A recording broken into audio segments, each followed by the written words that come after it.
जी, अस्सलाम वालेकुम। कैसे हैं आप सब दोस्त? उम्मीद है कि सब फिट होंगे। अच्छा जी, आज है फ़्लाइट के हवाले से आपको थोड़ी अपडेट देनी थी।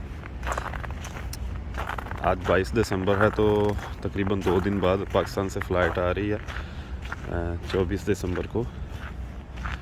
तो इस फ़्लाइट में कितने लड़के आएंगे, ये भी बड़ी अच्छी ख़बर है इस हवाले से कि जो फ़्लाइटें अभी आ रही हैं पर वीक जो शेड्यूल आ रहा है, तो उन फ़्लाइटों में 80-100 इससे ज़्यादा लड़के जो आ रहे हैं, तो ये बड़ी खुशाइन बात है।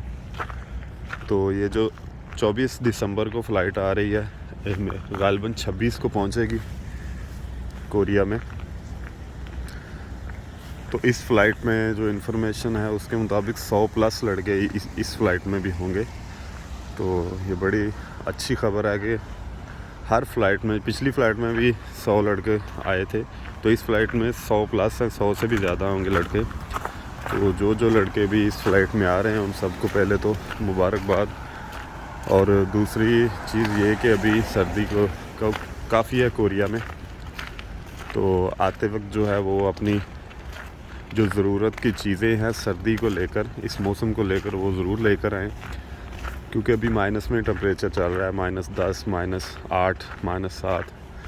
तो इसलिए ज़रूरी यही है कि आप अपनी सेहत का ख़ास ख्याल रखें। यहाँ कोरिया पहुँचने पर भी आपको सेंटर में 2 दिन गुजारने पड़ेंगे।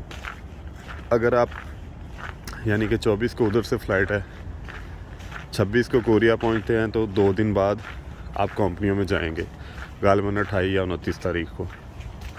तो उसके बाद ज़ाहिर सी बात है कि आपने, मेरा ख़्याल है कि कुछ कंपनियां होती हैं जो अगले दिन भी काम पर वर्कर को लगा देती हैं, लेकिन मोस्टली ऐसा होता है कि फ़र्ज़ करें अगर आप बुध या जुमेरात को कंपनी में जाते हैं, तो वो उसके बाद वीकेंड होता है, जुमा, हफ्ता, इतवार, सैटरडे, संडे होता है, तो उसकी रेस्ट करके मंडे से प्रॉपरली वर्क जो है वो स्टार्ट करवा लेते हैं। तो उसके बाद 3 माह के अंदर अंदर उन्होंने आपका ID कार्ड अप्लाई करके बनवाना होता है। तो ये मतलब प्रॉपर सिस्टम जो चलता है आपका कोरिया आने के बाद। तो सबसे पहली बात तो यही थी कि मतलब कि खैर खैरियत से कोरिया आएँ और कोशिश करें कि, ये तो चलो सर्दी का मौसम है, सिर्फ मौसम को लेकर नहीं, कोशिश करें, क्योंकि अभी ज़्यादा से ज़्यादा लड़के आ रहे हैं। तो मैं यही कहना चाहूँगा कि जो आपकी पहली कंपनी है उसमें टाइम गुजारें, कुछ 6 माह से 1 साल, और उसको ऑब्ज़र्व करें। शुरू में बहुत सारे लड़के शुरू में बिना रीज़न के भी कंपनियां छोड़ देते हैं ना। अगर कोई दोस्त कहता है कि इधर आ जाओ, इधर सैलरी ज़्यादा, ये वो शुरू में बेसिकली आपको पता नहीं होता, तो आप बातों में आ जाते हैं। अदरवाइज़ ऐसा कोई चक्कर नहीं होता। कोरिया में 1-2 लाख वन ऊपर नीचे हो भी जाए, तो कंपनी छोड़ने का नुकसान जो है ना, वो कहीं उससे ज़्यादा बड़ा होता है। उसका कोई फ़ायदा नहीं है 1-2 लाख वन का, वो टाइम के साथ आपको पता चल जाता है। हाँ, अगर कोई सीरियस इशू हो कंपनी में, जैसा कि कंपनी बंद हो गई काम की वजह से, या कुछ सीरियस और इशू हो जाए कि मतलब एक तो कंपनी बंद हो गई, या वो खुद कहें कि हमारे पास काम नहीं है जी, आप कहीं और चले जाएं, लिख कर दे दें, तो फिर तो ये रीज़न तो ठीक है।